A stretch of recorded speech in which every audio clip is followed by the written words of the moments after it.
Pronto. Então vamos lá, gente. Na aula de hoje, nós vamos estudar aqui na física a termodinâmica, que é uma parte aqui da física relacionada com o estudo do calor, muito importante. Por quê? Porque ela fez uma revolução no planeta. Assim que os estudos se aprimoraram e assim que foi possível aplicar esse conhecimento na prática. Porque as máquinas térmicas, as máquinas a vapor, elas começaram a surgir no mundo. Isso lá pela Revolução Industrial, né? Então, a termodinâmica diz respeito à ação do calor que vai produzir algum outro tipo de energia, né? Então, vamos aqui para o texto. Ó. Essa parte aqui da física, deixa eu só minimizar aqui, vocês vão encontrar aqui no livro, ó, trabalham a variação de volume. Aí a partir da página 71, certo? O livro foi adotado aí na escola. Então, a partir dessa página, você vê esse conteúdo aqui. Então, vamos aqui para o texto. O calor está sempre presente nos processos de transformação de energia. O calor pode ser tanto um agente transformador, como no caso das usinas termoelétricas, nas quais o calor é empregado para gerar eletricidade, quanto o produto final da transformação, como nos casos dos aquecedores de água, que transformam energia elétrica ou solar em energia térmica. Lembrando que esse produto final geralmente fica indisponível, certo? Que é um tipo de energia degradada. Então, a gente traz aqui uma imagem de o esquema, uma imagem da geração de energia elétrica numa usina termoelétrica. Certo? Então, nessa figura, se vocês estiverem observando aí direitinho, você tem uma caldeira, ela é aquecida, a água que está aqui vaporiza, sai por essa tubulação, movimenta essa turbina, que é a responsável por gerar eletricidade. E a eletricidade corre aqui pelos fios e vai abastecer as residências e indústrias, certo?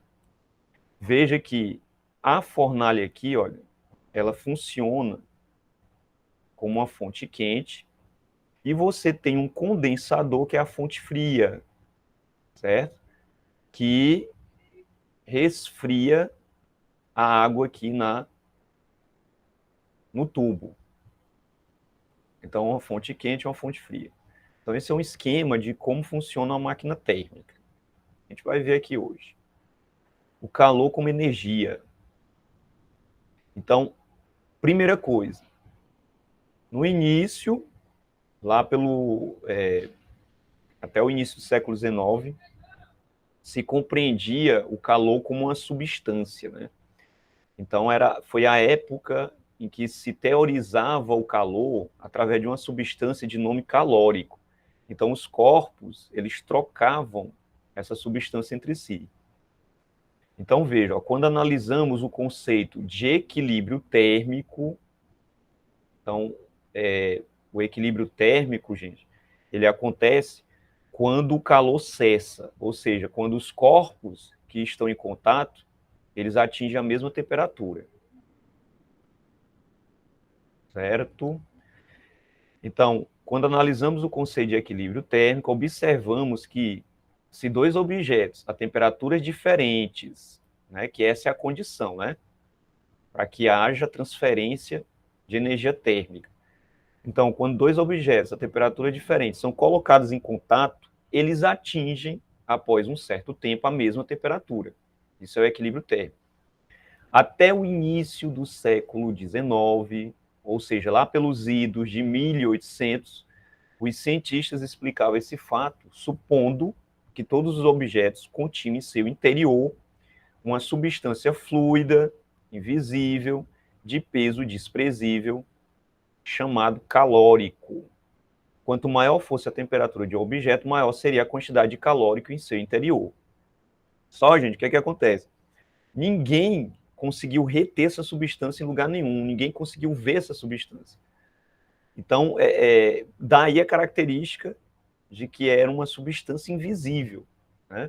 De peso desprezível, ou seja, era quase algo imaterial, né? Diferente da matéria, totalmente diferente da matéria. Então, na verdade, por essa mesma época, né, os sábios, os pesquisadores, né, os engenheiros e tudo, postulavam vários tipos de fluidos como esse.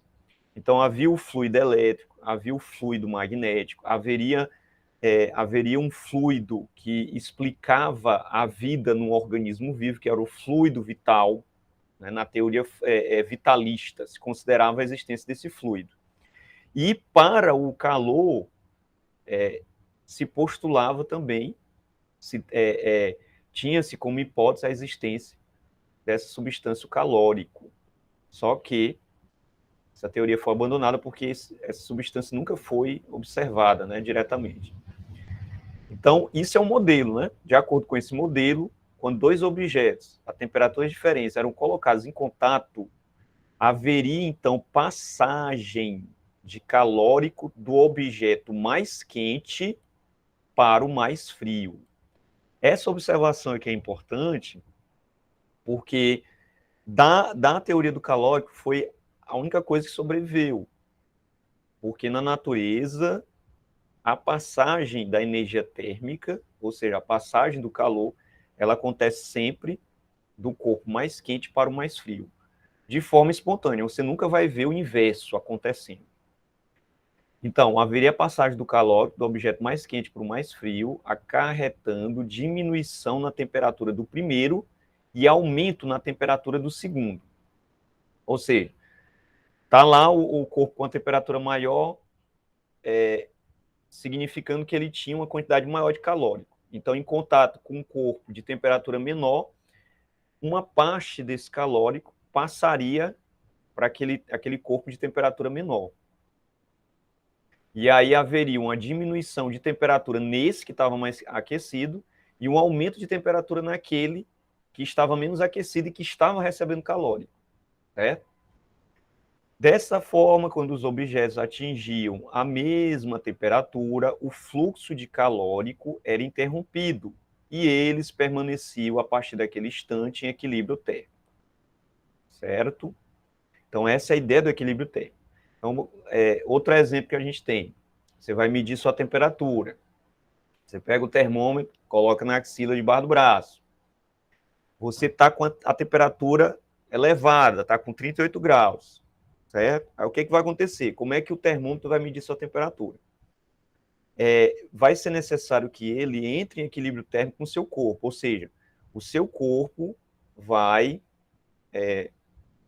transmitir calor, né? Calor para o termômetro, e isso em um determinado tempo.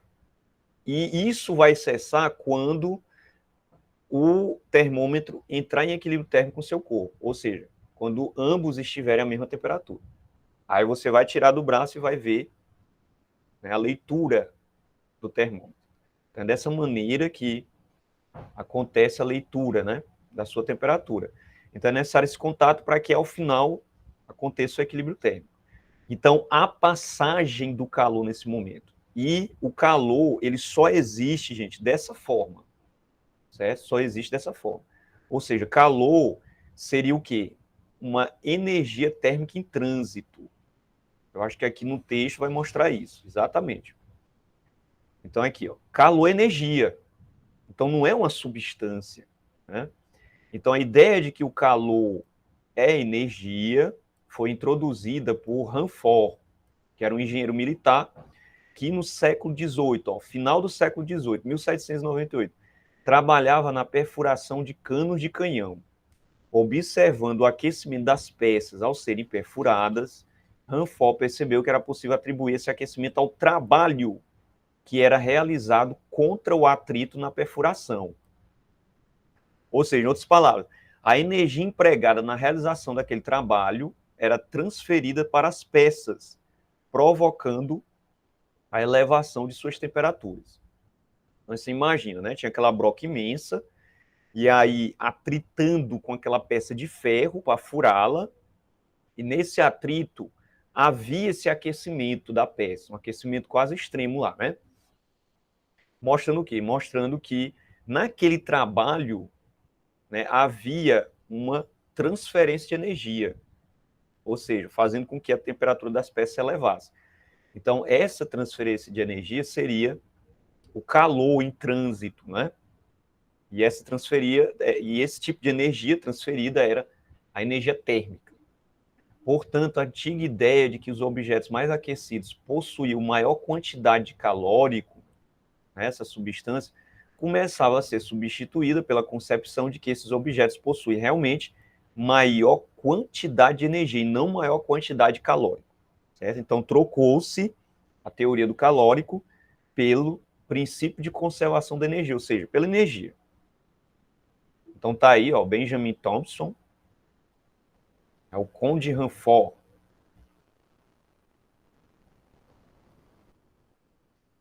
A divulgação dessa hipótese provocou muitas discussões entre os cientistas do século XIX. Alguns deles realizaram experiências que vieram a confirmar as suposições desse conde, né? Conde Hanford, esse engenheiro militar.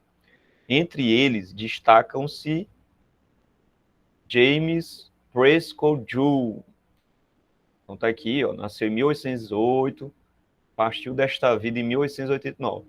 Então James Joule, né, foi um que realizou experiências, né, que acabaram estabelecendo definitivamente que o calor é uma forma de energia. Então, James Joule, ele fez a demonstração, né? Saiu da teoria e foi para a prática. E demonstrou empiricamente que o calor era uma forma de energia. Então, inclusive, uma das unidades de medida de energia e calor no sistema internacional faz uma homenagem a ele, né? Tantos joules de energia, homenagem a James Joule. Então tá aí ele. Atualmente considera-se, quando a temperatura de um objeto é aumentada, a energia que ele possui em seu interior é chamada de energia interna. Também aumenta. Se esse objeto é colocado próximo ou em contato com outro de temperatura mais baixa, haverá transferência de energia do primeiro para o segundo. Essa energia é denominada calor. Portanto, o conceito de calor passou a ser o seguinte: calor é a energia transferida de um objeto para outro em virtude unicamente de uma diferença de temperatura entre eles. Então, gente, significa o quê? Significa que se os dois copos tiverem a mesma temperatura, você não vai ter calor ali, certo? Só vai haver calor, que é essa energia sendo transferida, se os copos estiverem a temperaturas diferentes, certo? Qual é o sentido dessa transferência? Sempre daquele de maior temperatura para o de menor temperatura. Sempre do mais aquecido para o menos aquecido. Não esqueça disso. Para acontecer o processo inverso, é necessário que uma energia externa seja transferida para o sistema que está sendo estudado. Então, aqui alguns comentários. Ó, o primeiro, o termo calor só deve ser usado para designar energia em trânsito, ou seja, quando está sendo transferido de um objeto para outro, em virtude de uma diferença de temperatura. A transferência de calor para um objeto acarreta aumento na energia de agitação dos átomos e moléculas, ou seja, aumenta a energia interna do objeto. Certo? Então, quando o calor está sendo transferido, as moléculas do corpo elas ficam numa agitação maior. Aí significa que a energia interna que o objeto possui, ela se intensifica, ela aumenta. Aí esse aumento é que provoca, né, o aumento dessa energia interna das moléculas é que provoca a elevação da temperatura. Porque o que é a temperatura? Temperatura é a grandeza que mede o grau de elevação da agitação dessas moléculas, certo, gente? Não se pode, portanto, dizer que um objeto possui calor, ou que a temperatura é a medida do calor no objeto. Não. Fisicamente, tecnicamente, essa expressão está errada. Na realidade, o que os objetos possuem é energia interna. É isso que o corpo retém. Né? Não retém calor. O calor só existe em movimento, fazendo a passagem, fazendo a transferência. Dizer que um objeto possui calor está errado. O que é que ele possui? O que é que ele retém? Energia interna. E quanto maior for sua temperatura, maior será essa energia, certo? Naturalmente, se um objeto está a uma temperatura mais elevada do que outro, ele pode transferir parte da sua energia interna para o outro. Aí essa energia transferida é que é o calor. Então essas observações são importantes devido ao rigor, né, teórico, técnico dessa questão, né? É importante observar também que a energia interna de um objeto pode aumentar sem que ele receba calor, desde que receba alguma outra forma de energia. Então não é simplesmente só recebendo calor que a energia interna de um objeto vai aumentar, gente. Aí aqui tem um exemplo. Quando agitamos uma garrafa contendo água, sua temperatura se eleva, né? Apesar de a água não ter recebido calor. O aumento de energia interna, nesse caso, ocorreu em virtude da transferência de energia mecânica à água, ao realizarmos o trabalho de agitar a garrafa. Então, um outro exemplo, né? Ele citou aí a garrafa que contém água, né? Num copo d'água, né? Tem um copo d'água, se você pegar a colher e começar, né, a agitar a água com a colher, fazendo esse movimento circular, né? O que você está produzindo? Você vai elevar um pouquinho a energia interna da água, porque você está transferindo a energia mecânica para ela. Veja que não precisa você estar colocando a água numa chama. Você só está movimentando a água ali, ó, movendo a água, fazendo essa agitação nela. Então, esse trabalho mecânico vai produzir um aumentozinho na energia interna da água. Isso pode aquecê-la, né? É quase irrisório aquecimento, mas acontece. Né? Com um aparelho muito sensível é possível medir essa agitação. Então, o que James Prescott Joule fez para demonstrar que o calor era realmente uma forma de energia, ele montou um dispositivo, né, que é esse que vocês estão vendo na figura, com um peso aqui, ó, e agitando água. Então, um dispositivo mecânico. Então, essas pás aqui, ó, à medida que ele movimentava a manivela, fazia uma agitação na água, e ele, através dessa transferência de energia mecânica, ele conseguiu deduzir uma relação matemática entre o calor e a energia, ou o equivalente mecânico do calor, ou a energia que era transferida lá para a água. E ele encontrou um resultado, né? Ele descobriu que uma caloria correspondia a 4,2 joules, né? No caso, de acordo com o Sistema Internacional de Medidas, né? Ou seja, então é possível você transformar, através dessa relação, uma quantidade de calor em uma quantidade de energia, ou a relação entre as duas. Então não esqueça disso. A gente pode até escrever aqui, ó, para vocês já saberem dessa relação. Uma caloria, certo? Corresponde aproximadamente 4,2 joules, ou 1 quilocaloria, né? Com um K na frente, corresponde aí a aproximadamente 4.200 joules. Então, essa é o equivalente mecânico do calor, né? Então, tá aqui, ó, na década de 1940, a comunidade científica decidiu que a relação entre essas duas unidades seria essa. 1 caloria, aproximadamente 4,2 joules. Isso é uma homenagem aí a James Prescott Joule, por definição. Vou apagar isso aqui, deixar essa linhazinha aqui. Não. Ótimo. Então, gente, isso aqui é uma imagem mostrando, né, essa relação aqui, ó, da caloria. Ó. Uma caloria é a quantidade de calor necessária para elevar de 1 grau Celsius a temperatura de 1 grama de água. Então, aqui 1 grama de água, está recebendo aqui, ó, uma quantidade de calor, e aí a temperatura vai aumentar 1 grau Celsius. De 14 vai para 15, aqui nesse exemplo. Então, é uma definição aí para a caloria, né? Então, unidade de calor... Opa, aqui voltou, né? Vou apagar isso aqui. Ó. Aqui um exemplo, gente. Esse exemplo, eu vou pedir que vocês me respondam aqui algumas coisas, ó, para ver se vocês compreenderam o que a gente falou aqui nessa primeira parte. Eu tenho aqui dois blocos, certo? Ó, dois blocos de um metal. No caso aqui é o ferro. Eles estão em contato, certo? Então, eles são idênticos, são colocados em contato e isolados de influências externas. As temperaturas iniciais dos blocos são, ó, o primeiro tem 200 graus Celsius e o segundo está a 50 graus Celsius, certo? Letra A, depois de certo tempo, o que acontece com a temperatura do bloco A e o que acontece com a temperatura do bloco B? O que é que vocês acham, gente? Me diga aí. Estão em contato, um tem uma temperatura maior do que o outro. O bloco A está a 200 graus Celsius, o bloco B está a 50. Depois de certo tempo do contato, o que é que vai acontecer com as temperaturas de A e de B? Certo, a Mariana está dizendo que sim, a transferência de energia. Quem transfere energia para quem? O bloco de ferro A está a 200 graus Celsius. O bloco de ferro B está a 50. Estão em contato. A transferência de energia? Você já respondeu que sim. Mas como é que acontece essa transferência?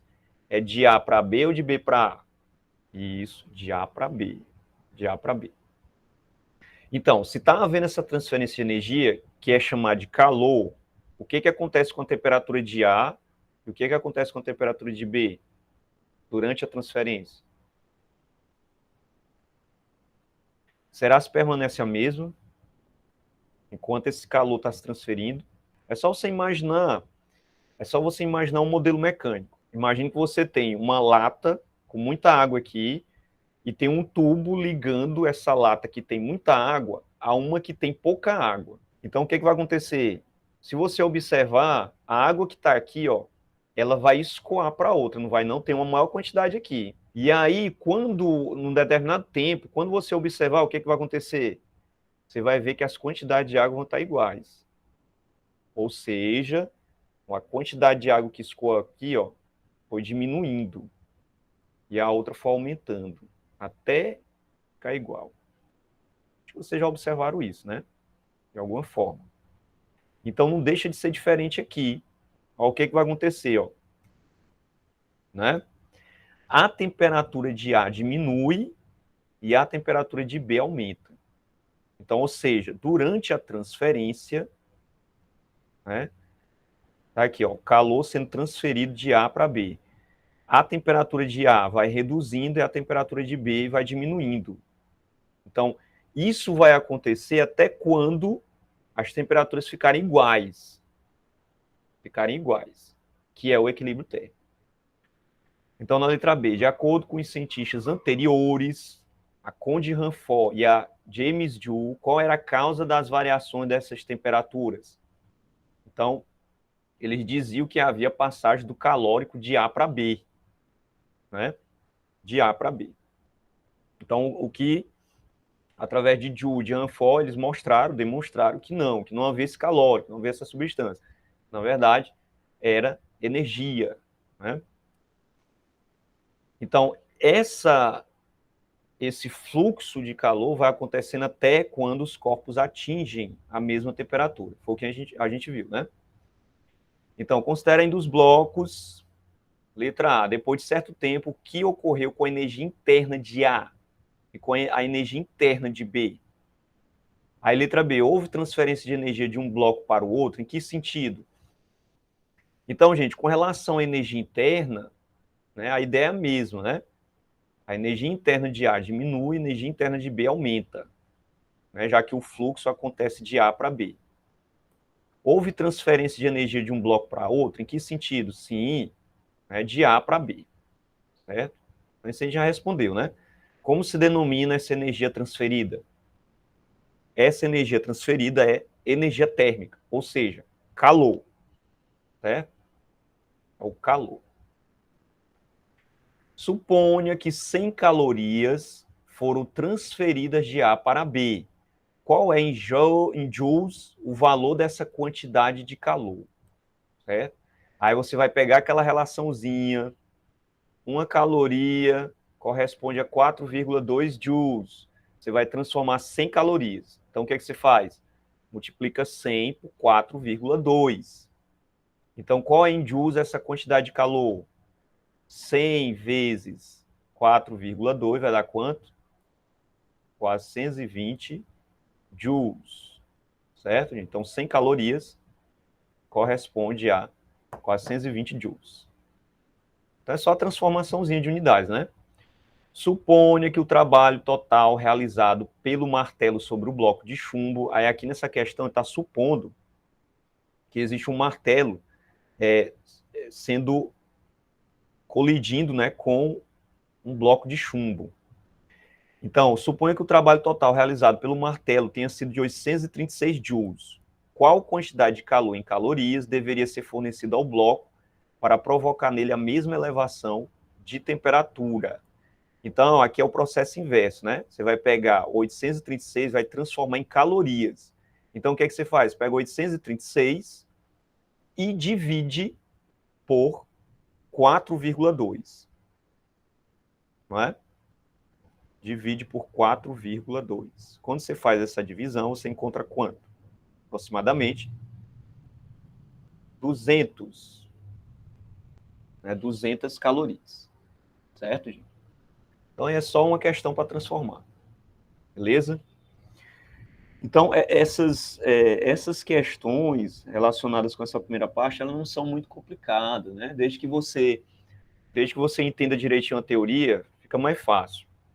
O que é que a gente vai aprofundar aqui? A gente vai aprofundar a chamada primeira lei da termodinâmica. A gente vai ver a primeira e vai ver a segunda. Né? São as leis da termodinâmica. Essa imagem aqui, que está aparecendo aí para vocês, ela representa uma máquina térmica. Não sei se vocês já viram algum vídeo aí dessas locomotivas antigas, né? Que chamavam de Maria Fumaça, né? Então aqui seria um diagrama, uma representação de como acontece o movimento, né? Ó, aqui tem um pistão que é aquecido, certo? Ele movimenta um eixo, aí há uma transformação de energia aqui, né? A energia térmica que é transformada em energia de movimento, né? Energia mecânica, que faz a roda girar. Então, isso é um modelo representando um tipo de máquina térmica. E a gente tem outros exemplos, né? Então, na época da Revolução Industrial, o esforço mecânico humano ele começou a ser substituído por máquinas a vapor. Então, aqui nessa primeira figura, ó, aqui embaixo, o que vocês estão vendo aqui? Ó? Gente, isso aqui era um automóvel.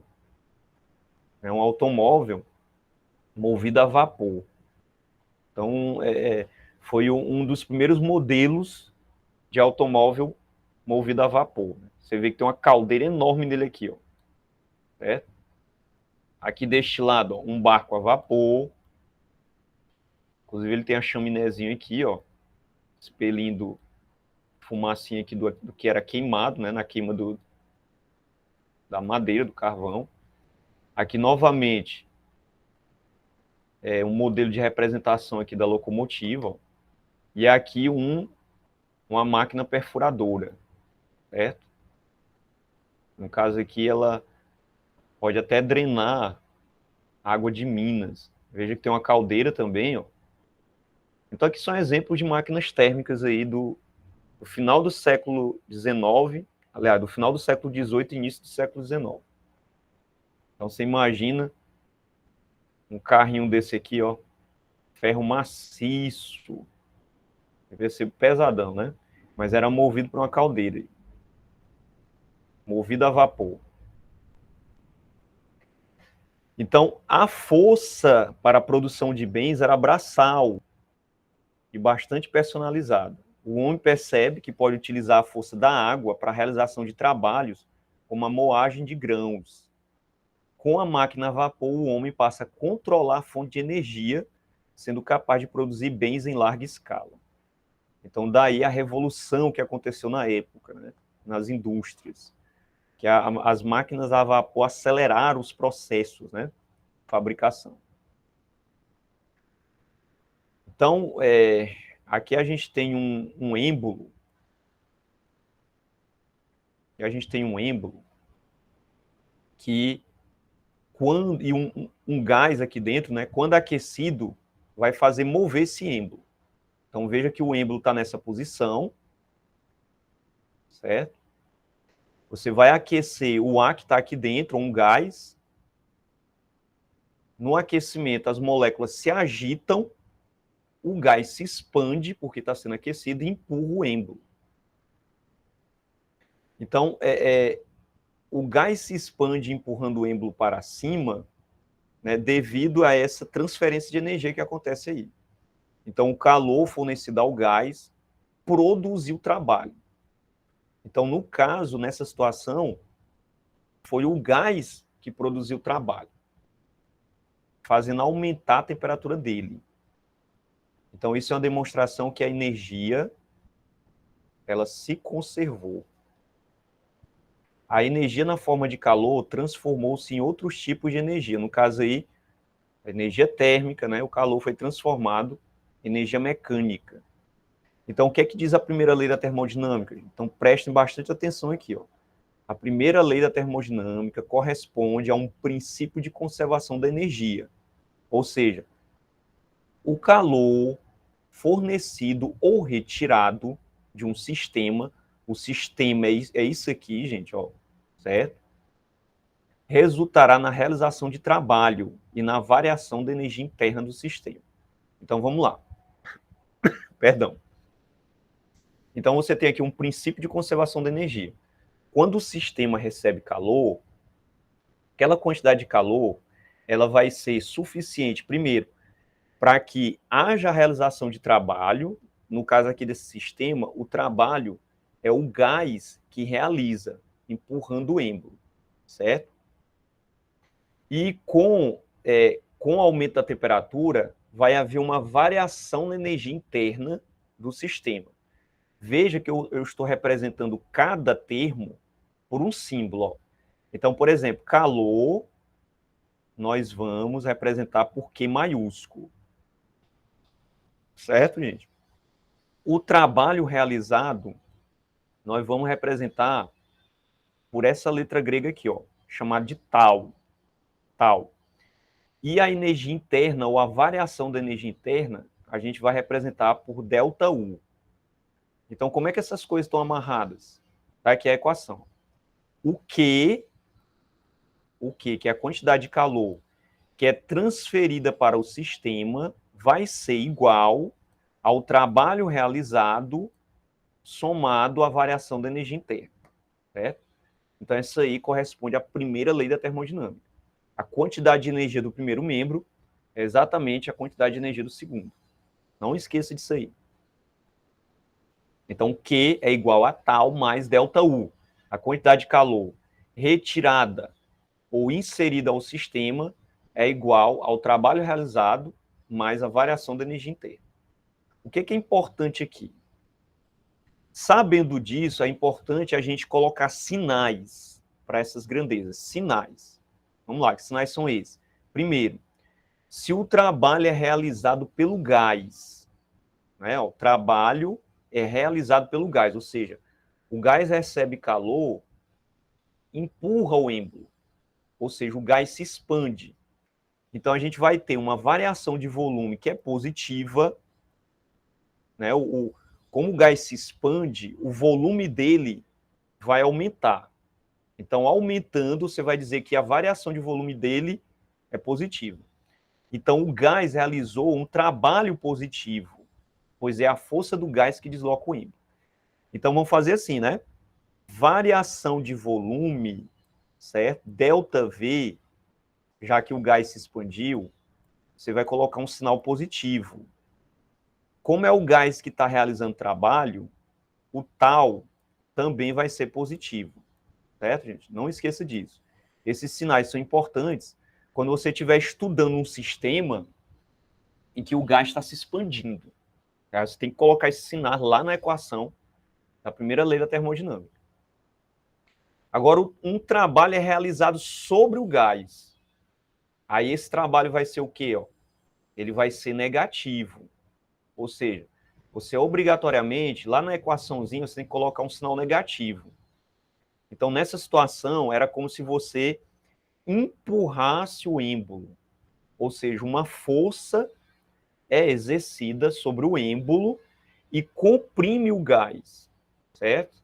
Comprime o gás. Ele, vamos dizer assim, as moléculas do gás, elas são empurradas umas às outras, certo? E há uma diminuição no volume do gás. Então, os espaços vazios, eles acabam sendo reduzidos. Então, nessa situação aí, ó, você vai dizer que a variação de volume é negativa. Por quê? Porque o gás tinha um volume grande antes, aí você, ó, comprimiu o gás, reduziu o volume. Então, essa variação, ela ficou sendo negativa, que houve essa redução. Então, não esqueça disso. Trabalho realizado pelo gás, trabalho positivo. Trabalho realizado sobre o gás, quando você comprime o gás, aí esse trabalho vai ser negativo. O que acontece com a energia interna? A energia interna de um gás, ela está diretamente relacionada com a temperatura. Assim, uma variação na temperatura do gás vai indicar uma variação da sua energia interna. Então, quando o gás se expande, que ele está sendo aquecido, a temperatura dele está aumentando, porque ele está sendo aquecido. Então, nesse aumento de temperatura, você vai ter uma variação da energia interna do sistema, né, do gás. Então, aqui, ó, no aquecimento, você vai ver, né, a temperatura aumentando, se você colocar um termômetro. Então, você vê lá a escalazinha, ó, subindo, né? Como é que você calcula essa energia interna? Está aqui a expressão. Vamos chamar essa energia interna de U, certo? Veja que é a energia interna de um determinado estado do gás, né, ou do sistema, e você vai escrever 3 sobre 2 multiplicando o N vezes R vezes T. Já saber o que são cada um desses termos. Ó. O que é o N? É o número de mols do gás. O que é essa história de número de mols? Era como se você contasse as moléculas do gás, né? Que aí vai ter, com certeza, um valor imenso, né? Então, o N é o número dessas moléculas ou o número de átomos. O que é esse R? É a constante universal dos gases. Ó. No sistema internacional, essa constante R vai ter obrigatoriamente esse valor aqui, ó. 8,31 joules por mol por Kelvin. O que é o T? É a temperatura do gás, certo? Então, se eu perguntasse a vocês, gente, eu quero que vocês calculem a energia interna de um gás num determinado momento. Aí o que você vai precisar? Saber qual é a temperatura do gás, saber quantos mols, ou seja, se eu transformar isso em gramas, quantos gramas, qual é a massa daquele gás. Aí você vai aplicar essa formulazinha. 3,5 de nRT. Esse gás ele tem que ser monatômico, porque essa equação ela é uma equação teórica, né? Então, modelos de gases monoatômicos, gás carbônico, né? Você vai ter dois átomos na molécula, gás oxigênio, gás hidrogênio, por aí vai. A gente vai ver aqui, olha, algumas transformações. Vamos entender essa história de transformação. O que é isso? Quando é que eu realizo uma transformação no gás? É quando eu pego o gás que está num determinado estado e eu levo ele para outro estado. Então, por exemplo, eu tenho um gás que ele tem um volume inicial aqui, certo? Um volume inicial. Aí eu vou pressiono ele. Aí o que vai acontecer? Ele vai ter um volume final. Então foi o que eu fiz. Eu transformei esse gás de um estado para o outro. Né? Antes ele tinha um volume e ele passou a ter outro volume, né? Quando eu pressionei. Então eu realizei uma transformação ali. Então a gente vai ver 3 tipos aqui, ó. A isovolumétrica, a adiabática. Vamos ver primeiro a isovolumétrica. Numa transformação isovolumétrica, todo o calor recebido ou cedido pelo gás será transformado em variação da sua energia interna. Como não há variação de volume, também não há realização de trabalho. Então, Trocando em miúdos, né? Você tem um gás, ele está num determinado estado, você vai deixar ele confinado num recipiente de forma que o volume dele não se altere. Então, o volume vai permanecer constante. Aí, o que você vai fazer? Você vai aquecê-lo, só que, como o volume é constante, ou seja, toda aquela quantidade de calor que ele vai receber vai ser utilizada só para variar a energia interna dele. Por quê? Porque não vai haver realização de trabalho. Ou seja, não vai haver realização de trabalho porque o gás ele não vai se expandir e nem vai comprimir. Então, lá naquela equação, o que, é que vai acontecer? Ó? O trabalho é zero, certo? É nulo. Então, ele não existe aqui. Ó. Ou seja, o Q vai ser exatamente igual ao ΔU. A quantidade de calor que o sistema recebe vai ser usada só para variar a energia interna dele. Certo, gente? Então, essa é a transformação isovolumétrica de acordo com a primeira lei da termodinâmica. Detalhe, esse sistema ele tem que ser isolado. Não deve haver troca de calor com o meio. Não pode nem ceder nem receber calor do meio. Sistema isolado. Certo? Então, tá aí. Ó. O que acontece com o sinal? Como a temperatura aumenta, esse ΔU aqui, ó, ele vai ser positivo. Certo? Vai ser positivo. Se acontecer o inverso, quer dizer, o sistema perde calor, a temperatura cai, perdão, e a variação da energia interna será negativa. Então, novamente, eu chamo a atenção para vocês para os sinais, certo? Você tem que observar num problema, né, quando você estiver analisando ele, se está havendo aumento ou diminuição da energia interna, certo? Aí você coloca o sinal mais para aumento, menos para redução, certo?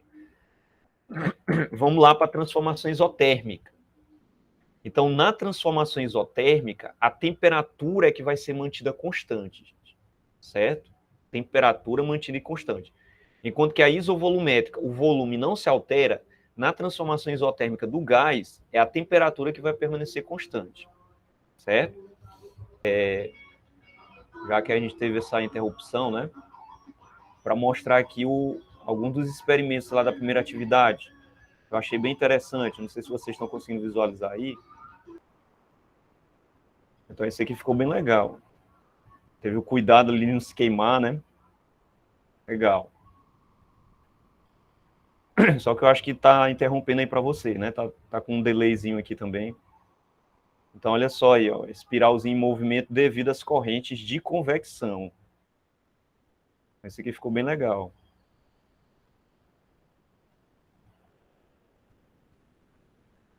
Aí, até ontem eu pude recolher aqui só uns, acho que aqui tem uns 6 experimentos, eu acho. Deixa eu ver. Aqui usou uma vela, né? Inclusive ele colocou até um efeito sonoro aqui, uma música de fundo. Como se fosse uma tempestade. Ficou legal também. Então você vê nitidamente aí a espiral, né? Girando com as correntes de convecção. Ficou legal isso também. Vamos voltar aqui.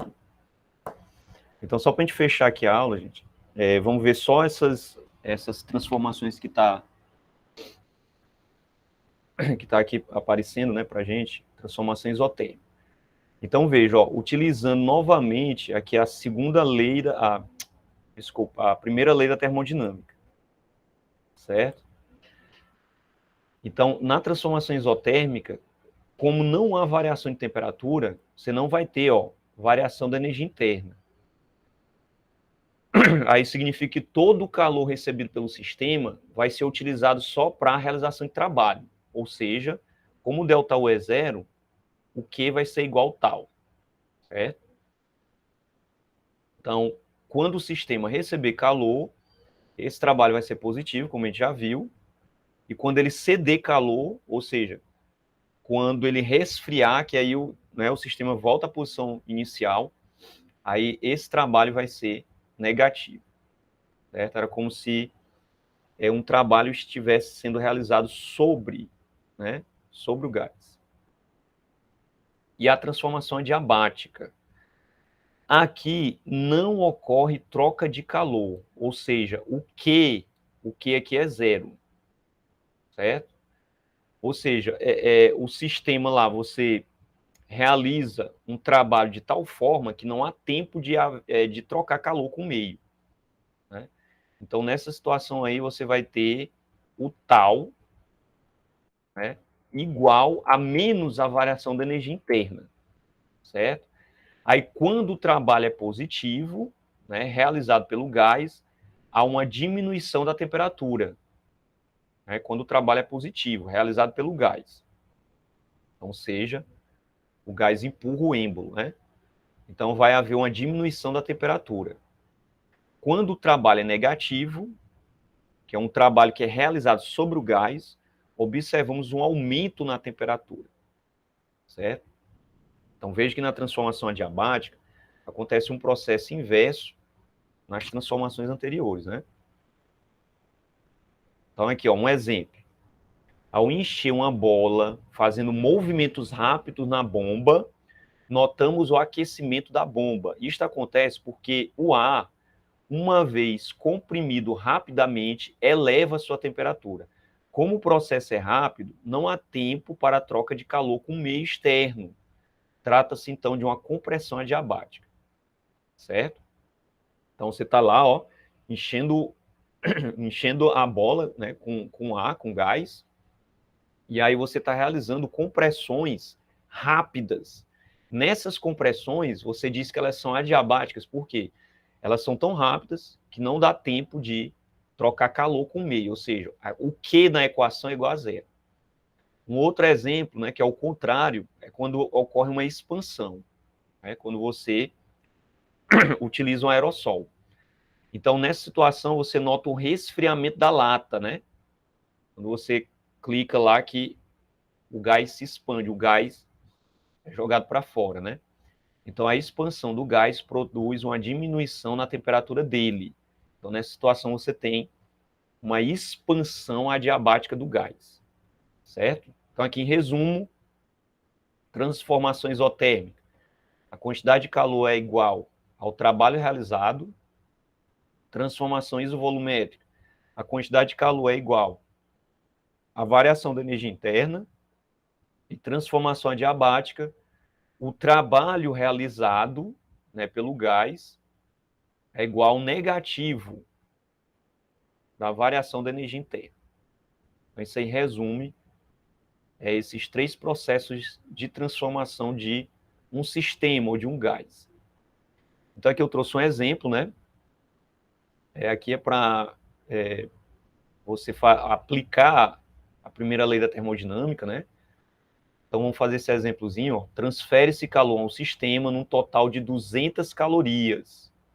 Verifica-se que o sistema se expande, realizando um trabalho de 150 joules. E sua energia interna aumenta. Então, na letra A, considerando 1 caloria igual a 4 joules, calcule a quantidade de energia transferida ao sistema em joules. Essa é a letra A. Utilizando a primeira lei da termodinâmica, calcule a variação da energia interna do sistema, ou seja, calcule ΔU. Então, primeiro você vai calcular quanto que vale 200 calorias em joules. Então, basta que você multiplique por 4. 200 vezes 4 dá 800, né? Então, isso aí responde a letra A. A letra B é para você calcular qual que foi a variação da energia interna do sistema, né? Então, como ele está sendo aquecido, né, o sistema recebeu 800 joules de calor, ou seja, o Q é igual a 800, e realizou esse trabalho, então basta você substituir lá na equação. Então, vamos lá para a equação, você escreve ela. Então, veja o seguinte, ó, como o sistema recebeu, então essa quantidade de calor aqui, ó, é positiva, e realizou um trabalho, né? Então, o tal, ele também é positivo. Então, não precisa nem você estar botando o sinal positivo, mas eu estou especificando ele aqui para você perceber aquela questão dos sinais. Quando o sistema recebe calor, você considera o valor que o sistema recebeu positivo. Fazendo essa equação aqui, ó, você vai ter um ΔU igual a quanto? 650 joules. Se deu positivo, gente, o ΔU, então significa que houve um aumento da energia interna. Se por acaso você tivesse feito o cálculo e aqui tivesse dado negativo, aí você ia dizer o quê? Que o sistema teria, né, uma diminuição, ou teria acontecido uma diminuição da sua energia interna. Certo? Então, você faz o cálculo te dá essa informação, você analisa a informação. Então, dando positivo, um aumento. Dando negativo, uma diminuição. Certo? Aqui tem um outro exemplo, mas esse exemplo aqui eu vou deixar como uma questão para vocês fazerem depois, posteriormente. Certo, gente? Vocês têm alguma dúvida até aqui?